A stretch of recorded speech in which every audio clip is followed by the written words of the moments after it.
우리 은혜 받으실 하나님의 말씀은 베드로전서 4장 12절에서 19절의 말씀, 우리 천천히 합독하시도록 하겠습니다. 사랑하는 자들아, 너희를 연단하려고 오늘 불시험을 이상히 여기지 말고 오히려 너희가 그리스도의 고난에 참여하는 것으로 즐거워하라. 이는 그의 영광을 나타내실 때에 너희로 즐거워하고 기뻐하게 하려 함이라.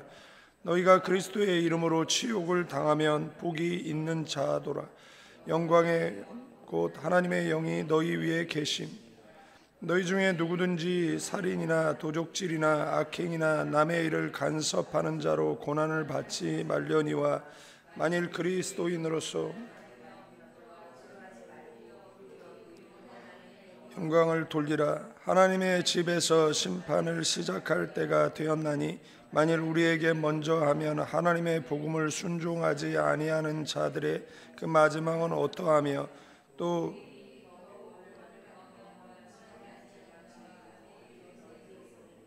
그러므로 하나님의 뜻대로 고난을 받는 자들은 또한 선을 행하는. 아멘. 우리 오른손 높이 성경책 드시고 저를 따라 기도합니다. 이것은 나의 성경책입니다. 하나님께서 내게 주신 것입니다. 나는 이 성경이 말하는 사람입니다. 나는 이 성경이 가지고 있다는 것을 가지고 있습니다. 나는 이 성경이 할 수 있다는 것을 할 수 있습니다. 오늘 설교자를 통하여 하나님의 말씀을 듣는데 겸손히 받아들여 반드시 변화받을 것을 예수님의 이름으로 기도합니다. 아멘. 사랑하는 성도 여러분, 인생은 누구도 고난을 피해갈 수 없다라는 것입니다. 그런데 고난은 그 자체가 문제가 아니라 우리가 고난을 어떻게 해석하고 그리고 어떻게 반응하느냐가 문제라고 할 수 있습니다. 오늘 본문에 사도 베드로는 믿음 때문에 받는 그 고난을 불시험이라고 부르고 있습니다. 이 불시험을 이상히 여기지 말고 오히려 기뻐하라고까지 이야기하고 있습니다. 그래서 불같은 이 시련이 그리스도인에게, 성도에게 있을 수밖에 없다라는 것입니다. 뒤에 설명드리겠지만 이 불시험이라고 성경이 말하고 있는 것은 이 불같은 시련을 통해서 그 철을 재련할 때 불로 재련하잖아요. 그래서 그 재련하는 과정 속에서 이제 불순물을 제거하는 것, 그리고 강한 철로 만들어내는 이 과정과 같다라고 베드로는 이야기하고 있고, 이 고난을 통과한 이후에 장차 그 주실 그 영광에 이르는 통로라고 성경은 우리에게 말씀해 주고 있습니다. 먼저 12, 13절을 살펴보면, 사랑하는 자들아, 너희를 연단하려고 오는 불시험을 이상한 일 당하는 것 같이 이상히 여기지 말고 오히려 너희가 그리스도의 고난에 참여하는 것으로 즐거워하라. 이는 그의 영광을 나타내실 때에 너희로 즐거워하고 기뻐하게 하려 함이다. 이 불시험이라는 건 이 피로시스라는 단어가 쓰였는데, 이 단어는 이 금속을 불로 달구어서 이 불순물을 제거하는 과정을 의미한다라는 겁니다. 그래서 우리의 믿음도 마찬가지로 이 고난을 통해서 정결해진다라는 것을 상징해 주고 있습니다. 검을 만들 때, 그리고 진짜 그 명검을 만들 때 여러 번 이 불 속에, 그리고 물 속에 그리고 수없는 그런 두드림을 통해서 완성이 되는 것이듯이 불에 달궈지고 망치에 맞는 이 고통의 가정이 없으면 칼은 결코 강해질 수 없다라는 겁니다. 우리의 믿음도 그와 마찬가지로 하나님께서 고난이라는 불로 우리를 단련하시고 흔들리지 않는 그러한 신앙으로 세워 가시는 줄로 믿습니다. 그러므로 이 고난은 버림받은 증거가 아니라 하나님이 우리를 더 순결하게 만드시는 그 사랑의 손길이다라고 할 수 있습니다. 사랑의 반대는 그 무관심이 아닙니다. 사랑의 반대는 무관심이죠. 사랑의 반대는 증오가 아니다라는 이제 말씀을 드리려다가 이야기가 헛나왔는데, 사랑의 그 반대는 이 증오가 아니잖아요. 근데 생각을 해보십시오. 잘못을 해도 징계가 없고 잘하는데도 상급이 없다라고 생각해 보십시오. 그리스도인에게 있어서 그것처럼 처량하고 불쌍한 신세가 어디 있겠습니까? 하나님께 관심을 못 받는다, 하나님의 관심에서 벗어났다라고 생각을 해보십시오. 그러나 하나님은 우리를 사랑하시기 때문에 우리를 불 속에 물 속에 그 연단 과정을 통해서 우리를 정결케 하시는 줄로 믿습니다. 잘 견뎌내시는 저와 여러분 되기를 축원드리겠습니다. 14절서부터 16절 내용 속에 너희가 그리스도의 이름으로 욕을 받으면 복 있는 자로다. 연단, 우리가 말하는 고난, 시련에는 이렇게 여러 가지 범주가 있지 않습니까? 예수님의 이름으로 받는 고난을 성경은 이야기하는 것이고, 그 외에 고난들이 있잖아요. 내 실수로 인한 고난, 내 죄로 인한 고난, 내 잘못으로 인한 이런 고난들이 있잖아요. 그러나 베드로는 예수 그리스도 때문에 받는 그런 고난이다라면 이것은 복이다라고 선언하고 있습니다. 여기 욕을 받다, 이 단어는 모욕과 조롱을 뜻합니다. 그래서 예수 믿는 것으로 모욕당하고 예수 믿는 것 때문에 조롱당한다라면 이게 오히려 더 복이다라고 말씀해 주고 있습니다. 사도행전 5장 41절 말씀해 보면 그 이름을 위하여 능욕받는 일에 합당한 자로 여기심을 사도들은 기뻐했습니다. 우리나라의 그 대표적인 순교자 주기철 목사님과 그 다음에 손양원 목사님이 계시잖아요. 주기철 목사님은 일제 강점기 신사참배를 끝까지 거부하셨어요.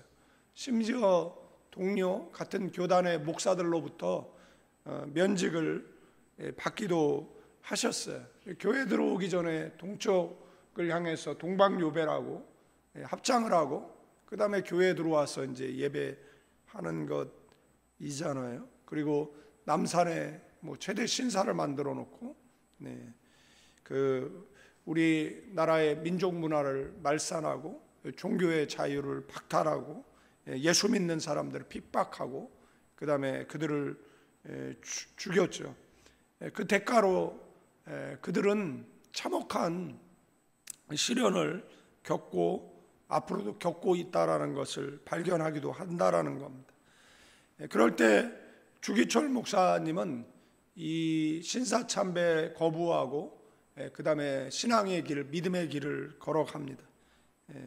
나는 그리스도인이다라고 끝까지 신앙을 지켰고 수차례 투옥당하고 고문당하지만 굴하지 않았어요. 결국 옥중에서 순교했습니다. 그의 고백은 훗날 한국교회 신앙의 불씨가 되었고 강단에서 그 고난 가운데서 믿음을 지킨 한국의 신앙인 대표적인 인물로 설교되어지고 있다라는 것입니다. 손양원 목사님은 그의 아들들이 공산군에 의해서 총살을 당하죠. 여수순천 사건 때 그런 일이 벌어집니다. 그런데도 불구하고 그 공산군들을 양자로 삼아 용서하고, 그러나 끝내 공산 정권에 의해서 총살을 당하지만 그의 신앙, 그리고 그의 신앙 고백은 지금도 한국교회의 큰 유산으로 남아 있다라는 것. 1907년도에 그 평양 대부흥이 일어나잖아요. 평양도와 이제 함경도 지역에 부흥이 일어납니다. 그때 이름 모를 그런 순교자들이 많이 발생을 합니다. 예수를 부인하면 살려주겠다라는 것들을 거부하고, 그리고 죽음을 택한 그러한 수많은 청년들의 그 피 흘림이 한국교회의 밑거름이 되어서 지금 전 세계의 가장 빠른 성장, 그리고 1000만에 육박하는 크리스찬, 6만의 교회, 30만의 목회자, 그리고 전 세계 선교로 나가 있는 3만 5천 명의 선교사들. 그래서 하나님께서 우리 민족을 선교 대국 될 수 있도록 해주신 그 뿌리에는 이런 순교자들과 이런 신앙의 고백자들이 있다라는 겁니다. 팬데믹 상황에 2만 교회 문 닫고, 그리고 200만이 교회를 15,000교회 문 닫고 200만이 교회를 떠났다라는 부정적인 이야기가 들려오지만, 그 복음을 위해서 희생한 그러한 순교자들의 피는 결코 헛될 수 없다라는 것을 기억하시고, 우리 민족이 주의 재림의 길을 예비하는 민족으로 쓰임받다 주님 앞에 어여치 떳떳이 서는 그러한 민족이 되어질 줄로 믿습니다. 이 17, 18절에 하나님의 집에서 심판을 시작할 때가 되었나니 만일 우리에게 먼저 하면 하나님의 복음을 순종하지 아니하는 자들의 그 마지막은 어떠하며, 또 의인이 겨우 구원을 받으면 경건하지 아니한 자와 죄인은 어디에 서리요. 심판이라는 것은 크리마라는 단어인데, 단순한 형벌이 아니라 정결케 하는 하나님의 판결이라는 것. 먼저 성도에게 시작되지만 복음을 거부하는 자들에게는 파멸의 심판일 것이다라는 것입니다. 여러분들 농부가 수확을 하기 전에 곡식을 까불러서 쭉정이와 알곡을 구별하잖아요. 근데 옛날에 이 키를 가지고 이렇게 하늘을 향해서 던지죠. 그러면 이제 바람에 의해서 그 쭉정이는 제거되어져, 그리고 알곡만이 키에 남아서, 그러면 우리의 부모의 세대들이 또 쏟아놓고 또 키질을 하고, 성경은 그렇게 비유하고 있다라는 사실입니다. 바람이 불고 재차 흔들릴 때 쭉정이는 다 날아간다라는 겁니다. 교회도 그렇거든요. 교회도 이렇게 주기적으로 시련이 있고 고난이 있습니다. 우리도 필리핀에서 그 수많은 시련, 3년을 평안해 본 적이 없으니까. 떠나올 때 한 8년이 가장 평안했었고, 그 전에는 3년마다 이제 그 시련인데 마치 키질하는 것 같았어요. 그러면은 교회를 사랑하고 교회를 위해서 충성된 사람들은 계속해서 교회를 위해서 헌신하고 수고하고 기도하고, 그래서 그 고난의 고비를 넘기고, 그 다음에 쭉정이들은 이제 떠나가고, 물론 이제 거기에 이렇게 상처받아서 가는 사람들도 있지만 그렇다라는 이야기를 드리는 겁니다. 그래서 알곡은 무겁게 남고 쭉정이는 날아간다라는 것. 고난도 마찬가지라는 겁니다. 하나님은 시험을 통해 거짓 신앙을 드러내시고 참된 믿음은 끝까지 남게 되어져 있는 줄로 믿습니다. 주님 앞에 서는 그날까지 끝까지 남는 신앙인 되기를 주님의 이름으로 축원드리겠습니다. 교회와 함께 하다 주님 앞에 서는 저와 여러분 되기를 주님의 이름으로 축원드리겠습니다. 마지막으로 이제 19절 말씀에 그러므로 하나님의 뜻대로 고난 받는 자들은 또한 선을 행하는 가운데에 그 영혼을 미쁘신 창조주에게 의탁할지어다.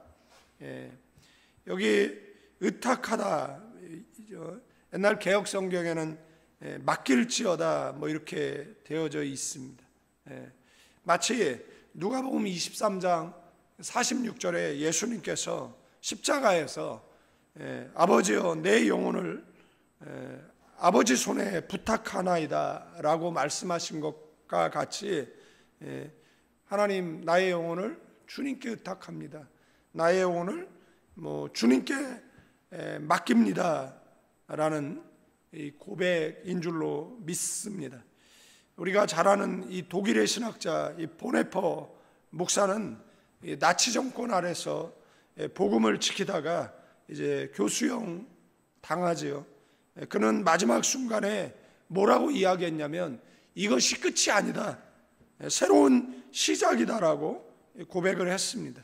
그는 자신의 영혼을 창조주께 맡기고 죽음을 맞이했고 그 신앙 또한 오늘까지 수많은 성도들에게 도전이 되고 성도는 고난 속에서도 선을 행하고 우리의 영혼을 신실하신 하나님께 맡겨야 되는 줄로 믿습니다. 우리의 부모의 세대들은 물론 이제 새벽기도 하셨죠. 그리고 하루를 마감할 때 잠 자잖아요. 그러나 내일 못 일어날 수 있잖아요. 그래서 그분들은 밤마다 잠을 주무실 때마다 하나님 제 영혼을 하나님께 맡깁니다 라고 고백했던 것을 우리 보게 되어진다라는 것. 가끔 누가 신앙생활을 하는 것이 어떻게 하는 겁니까? 어떻게 해야 잘하는 겁니까? 라고 저한테 묻는다라면 저는 늘 한결과 같이 우리의 부모의 세대처럼 하시면 잘하는 것입니다 라고 이렇게 말씀을 드릴 수가 있습니다. 그들은 참 성경 많이 읽었습니다. 그들은 참 기도 많이 했습니다. 그들은 참 교회에 충성 헌신했습니다. 지금은 이제 성민 문화들이 많이 사라졌지만 옛날 그 밥을 하기 전에도 그 성미를 떠서 구별했고, 심지어는 그것에 대해서 부정적으로 이야기하는 사람들도 있지만 밥을 제일 먼저 하고 뜸들이고 그 다음에 이제 김을 빼기 위해서 뚜껑을 열면 주걱 가지고 뭐 했습니까? 십자가 걷어요. 옛날 어른들은. 그러니까 그분들의 삶 속에 그게 옳으냐 그르냐 맞냐 틀리냐 이런 문제가 아니잖아요. 한숨을 쉬어도 주여라고 땅 꺼지듯이 주여 주여 그러면은 이 또 오지랖 넓은 꼰대 목사님들이 이 주님을 망령되이 일컫는다라고 뭐라고 얘기했는데, 그렇게 말하는 사람보다 그 권사님들, 그 집사님들이 오히려 더 신앙이 더 좋은 분들이었다라는 것을 알 수 있어요. 그분들은 주님을 잊으려고 하지 않았어요. 늘 주님을 생각했고, 누가 아프다 그러면 기도 먼저 하자라고 이야기를 했고, 문제가 있으면 작정 기도했고, 금식 기도했고, 그렇게 살았어요. 그래서 어떻게 신앙생활 하는 것이 잘하는 것이냐라고 얘기했을 때 우리 할머니 할아버지의 세대처럼 하는 것이 잘하는 것이다라고 이렇게 말씀을 드릴 수 있습니다. 요즘 어떻죠? 요즘 누가 작정 기도합니까? 누가 금식 기도합니까? 누가 문제에 있어서 그 문제를 놓고 정말 하나님 앞에 집중해서 기도해서 그 문제를 극복해 내는 사람들이 흔치 않잖아요. 옛날에는 문제만 있으면 보따리 싸들고 기도원에 갔어요. 옛날에 문제만 있으면 그냥 보따리 싸들고 교회로 왔어요. 옛날에 문제만 있으면 막 작정 기도했어요. 그리고 가정에서 제단 쌌습니다. 그리고 어떻게 됐죠? 그 문제를 극복했어요. 하나님의 은혜로, 하나님의 응답으로 극복해내고, 그 다음에 그들이 뭐 했습니까? 나 응답받았다라고 교회에 간증했고, 신앙의 후배들이 그 모습을 보고 기도의 본을 따랐던 것처럼 저와 여러분들이 그렇게 살아가는 믿음의 삶 되기를 축원드립니다. 말씀을 정리하고 마치겠습니다. 고난은 말씀드렸던 것처럼 불순물을 제거하는 정련의 과정이다라는 것, 그리스도의 이름 때문에 받는 고난은 영광이라는 것, 하나님의 심판은 교회에서 시작되지만 그것은 정화의 과정이고 불신자들에게 최종 심판의 예고라는 것. 그러므로 우리는 고난 속에서 원망하지 않고 기뻐하고 선을 행하고 우리의 영혼을 창조주 되신 신실하신 하나님 앞에 맡기고 살아가는 저와 여러분 되기를 주님의 이름으로 축원드리겠습니다. 거룩하시고 은혜가 풍성하신 하나님, 불같은 시험이 우리에게 닥쳐와도 이상히 여기지 않게 하시고 오히려 주님의 고난에 동참하는 것으로 즐거워하게 하옵소서. 우리의 고난이 헛되지 않고 주님의 영광을 드러내는 통로가 되게 하옵소서. 언제나 선을 행하고 우리의 영혼을 신실하신 하나님, 창조주 하나님께 맡기게 하옵소서. 이제는 우리 주 예수 그리스도의 은혜와 우리 아버지 하나님의 극진하신 사랑, 성령님의 감화감동, 교통 충만 축복하심이 이 새벽에 기도하는 믿음의 사람들, 가나안 교회와 필리핀 임마누엘 교회 위에, 조국 대한민국과 필리핀 선교지 위에 이제로부터 영원까지 함께 계실지어다.